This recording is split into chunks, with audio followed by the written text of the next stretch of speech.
Hermanos, acudamos al Espíritu Santo en este día con fe, con conciencia que necesitamos de su auxilio. Digamos juntos este estribillo sencillo. Espíritu Santo, ven, ven. Espíritu Santo, ven, ven. Espíritu Santo, ven, ven. En el nombre del Señor. Amén. Hermanos, hoy encontramos la continuación de este Evangelio de San Lucas que estamos leyendo, en el que ya en el capítulo 4 se nos presentaba a Jesús muy activo en su tarea de predicar. Algo central que hemos visto estos días es cómo el Señor tiene esa palabra que está constantemente dando, entregando, esa predicación. Es el que enseña, es Jesús el que enseña. Así lo descubrimos en estos días. Hace 8 días y hace 15 en la sinagoga de Nazaret, donde Él se crió, y hoy en otro lugar que no era común predicar a orillas del lago, pero pues la gente buscaba al Señor y estaba ávida de esa palabra, de esa enseñanza, de sentir que Él había algo especial, y hay un contraste porque encontramos a Jesús en la sinagoga hace 8 días, hace 15 días, y rechazado, como muy infructuosa esa predicación, tanto que acuérdense que la gente quería tirarlo por un barranco, y encontramos hoy a Jesús ya predicando en otro lugar, en un escenario, sí, no tan común, a orillas del lago. Inclusive se subió a una barca, nos dice el texto, y como que se empiezan a ver como esos frutos. Uno de ellos, los primeros discípulos que lo siguen, dejándolo todo. Ese es el evangelio que hoy encontramos. Y descubrimos entonces en un primer momento al Señor que habla en la multitud, y esa multitud pues quizás es bastante, se amontonaba a su alrededor, dice aquí la palabra. Por lo tanto, quizás una de las razones por la que Jesús se haya subido a la barca, porque habían 2 barcas, nos dice el texto, y una de las razones de subirse a la barca es porque había mucha gente ya. Entonces como que se tornaba ya algo casi que angustioso, es decir, como cuando una persona que nosotros queremos ver porque es reconocido, entonces pues todos nos hacemos alrededor y como que van arrinconando a la persona. Inclusive sabemos que a veces hay que acordonar en algunos lugares donde hay gente famosa, donde hay actores, cantantes, tienen guardaespaldas para que la gente pues no lo vaya a apretujar, que no se termine en un accidente. Y quizás puede ser una de las causas, pero también seguramente había una intención que el Señor tenía, y era la de subirse a la barca de Pedro. Quizás no fue algo casual, ya el Señor tenía claro lo que iba a hacer. Y en este sentido de la multitud vemos el contraste, porque aunque muchos escuchan la palabra, muchos están allí atendiendo al Señor. De hecho, cuando Jesús se sube a la barca sigue enseñando y se sienta, que es como un signo, una señal que hace ver su figura de maestro, porque el maestro es el que se sienta y en torno están los discípulos escuchándolo. Y aquí encontramos a Jesús que se sienta y empieza a hablar. Así dice el texto: se sentó y empezó a enseñar a la multitud desde la barca. Y pues es un poco lo que nosotros vivimos, esa experiencia comunitaria. De hecho, en cada templo hay un lugar que se llama la sede. Allá esa silla se llama la sede, y la cátedra, que es el lugar de donde se enseña, ¿no? Por eso el catedrático es el que enseña. La catedral es porque en la catedral está la sede desde donde el obispo se dirige a todos sus feligreses, a su rebaño encomendado, y allí instruye y allí da esas palabras de consuelo, de orientación para la comunidad a la cual él va acompañando como pastor. Y allá de una manera especial, la sede donde se hace el presidente, la silla, se llama la cátedra, donde enseña el pastor. Y vemos aquí entonces a Jesús en esa tarea, en esa función de maestro, del que instruye, y a la multitud. Y pues aquí estamos, una multitud. Hoy hay un buen número de personas, y en cada templo hay varias personas, y venimos y estamos centrados en la palabra. Venimos acá para escuchar la palabra. Es una de las razones principales para venir al templo. Nos interesa escuchar la palabra. Y nos interesa hacerlo en comunidad, como pueblo de Dios, como una multitud de personas que, aunque somos muchos, no perdemos nuestra individualidad. Y de hecho, la palabra es interesante porque, aunque hay una multitud, termina centrándose en un personaje que es Simón, a quien esa palabra quien le llega de un modo especial. Como que Simón es el destinatario. A todos le debió haber llegado esa palabra, pero nos muestra en ese momento la figura de Simón. Aunque esto puede tener una interpretación de la iglesia, porque la iglesia siempre se ha visto como una barca, es Cristo el que va guiando esa barca, y es Simón Pedro justamente al que el Señor le encargó guiar esta barca, guiar a su iglesia, pastorear el rebaño. Puede tener ese sentido, la multitud, el mundo, puede tener ese sentido, pero pues pensémoslo también en esta realidad litúrgica que nos tiene acá, y de una palabra que, aunque es para muchos, es para cada uno. O sea, estamos muchos, pero es para cada uno. Y el sentido litúrgico, como lo vivimos acá, no lo perdemos, no lo debemos perder. O sea, no dejemos de venir a la iglesia como creyentes, como discípulos del Señor. ¿A qué venimos al templo? Voy a escuchar la palabra como pueblo de Dios, con mis hermanos en la fe. Esto es imprescindible. Usted puede leer la Biblia en su casa. Usted puede hacerlo. No es, digamos, el estar acá algo que a usted le impida seguir buscando a Dios. Pero el estar acá tiene un sentido muy importante. Por eso, mientras usted tenga salud, mientras pueda caminar, por favor, siempre participe de la asamblea litúrgica, como lo meditábamos en la lectura, si se acuerdan, bien hermosa, que nos presentaba de Nehemías, que la predicamos también, no me acuerdo si hace 8 días o hace 15 días. Entonces, pero esta palabra que llega a todos nos debe impactar en modo personal, a cada uno de nosotros. Nos llega esta palabra como a Simón. Y algo interesante que hay acá justamente es que la palabra que siempre llega, sea porque la recibimos personalmente en nuestro celular, porque nos gusta escuchar en televisión el canal de Cristovisión, de la Madre Angélica, de WTN, porque venimos a misa, inclusive algunos también entre semana. Esta palabra que llega a nosotros debe impactarnos en modo personal para que podamos dar una respuesta.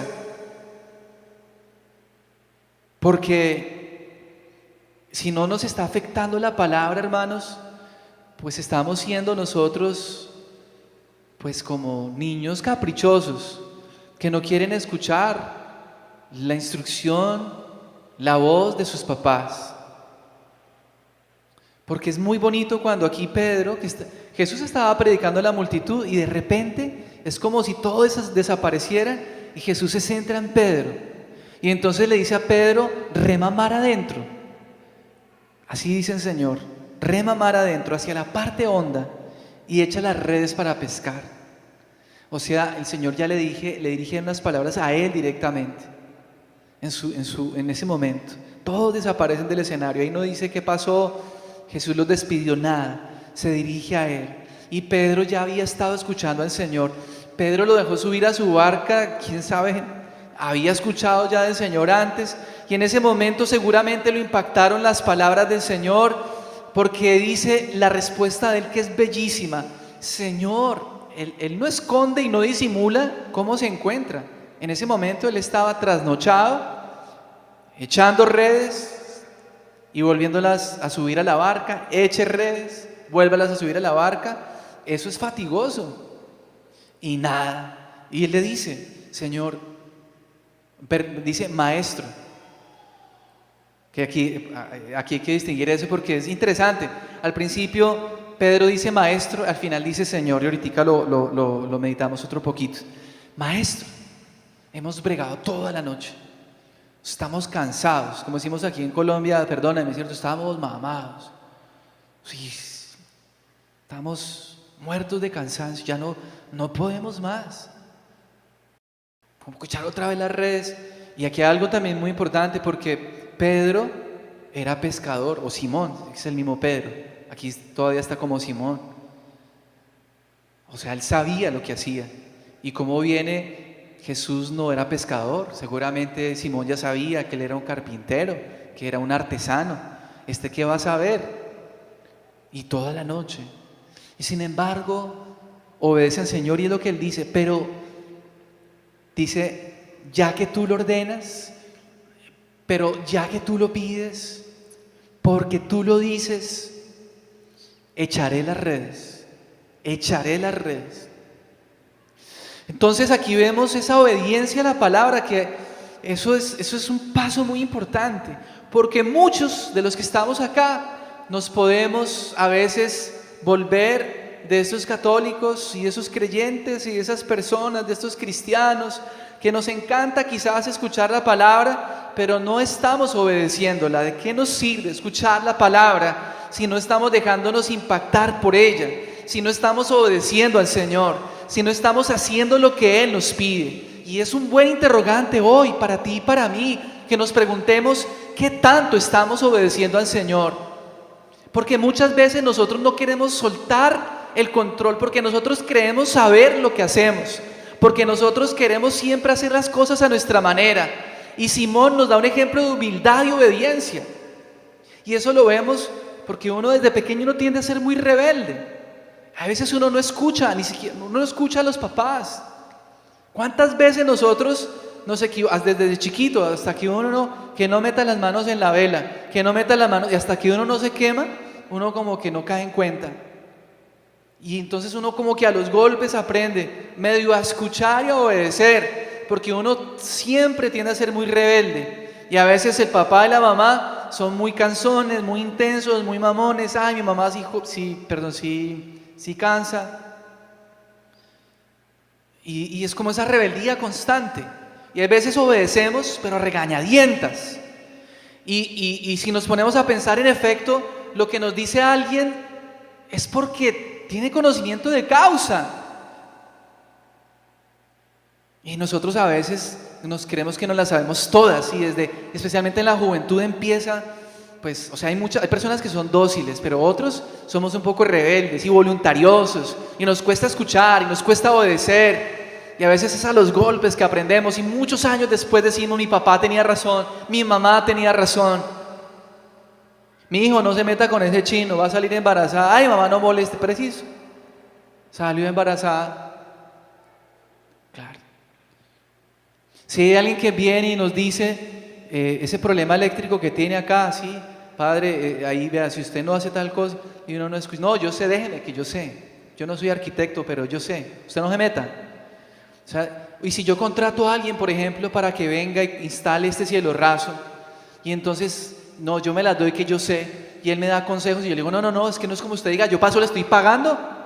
Pero si él sabe, él estudió, entonces dejémonos orientar y obedezcamos la voz del que sabe. Y te pregunto, ¿tú crees que Dios sabe qué es lo mejor para tu vida o no? ¿Crees que Dios quiere lo mejor para ti? ¿Sí o no? Si lo crees, obedécele, hazle caso a su palabra.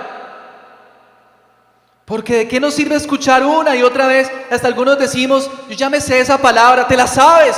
¿Y qué importa que te la sepas si no la estás viviendo, si no la estás obedeciendo? ¿De qué nos sirve saber cosas de memoria si no las ponemos en práctica? Y Pedro nos da esta lección, cansado. Y quizás muchas veces, a veces hasta necesitamos estar así, en una situación difícil como para medio obedecer. Si le creemos al Señor. Señor, estoy cansado, he intentado esto, lo otro, pero quiero dejarme guiar por ti. Quiero obedecer a tu palabra en lo que sea. Ahorita no se me ocurren ejemplos, pero Dios siempre te está hablando.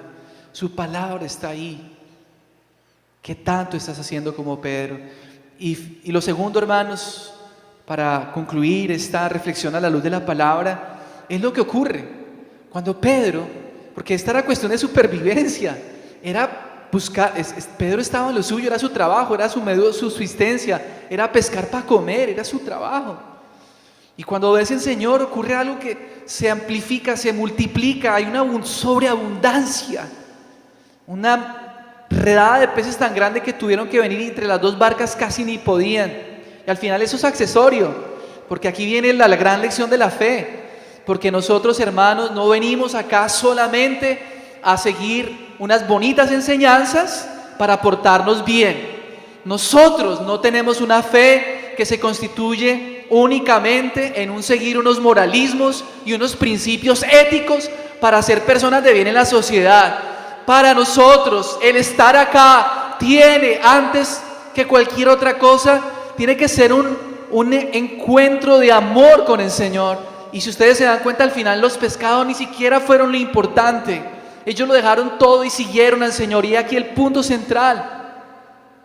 Y Simón y los que estaban allí, porque Simón, cuando vio ese signo tan grande, dice, ya no dice maestro, dice Señor, dice apártate de mí que soy pecador, apártate de mí, Señor, que soy pecador.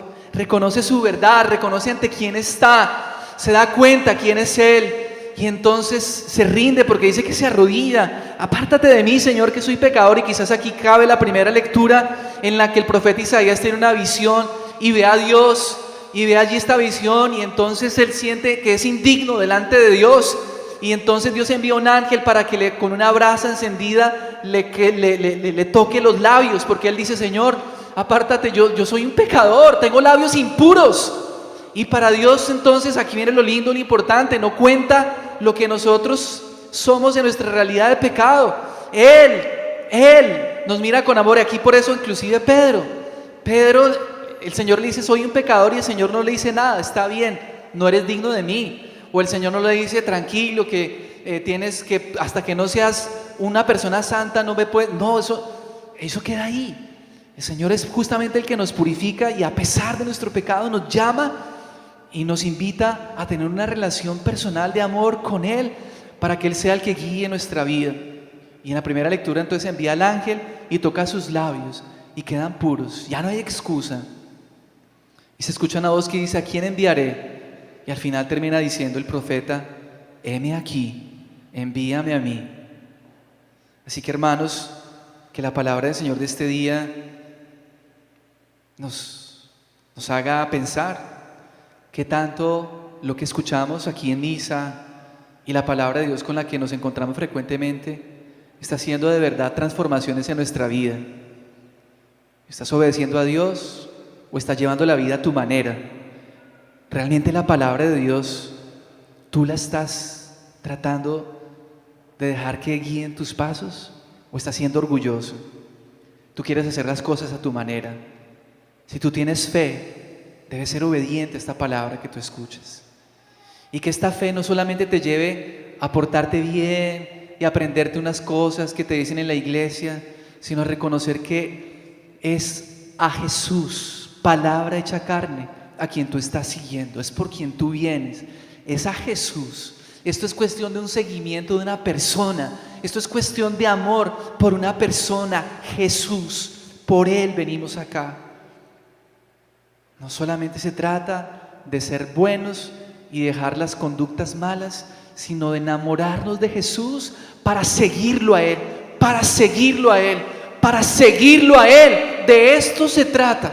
Si tú vienes acá, es porque quieres seguir al Señor, de verdad, con todo tu amor y con todo tu ser. Que así sea.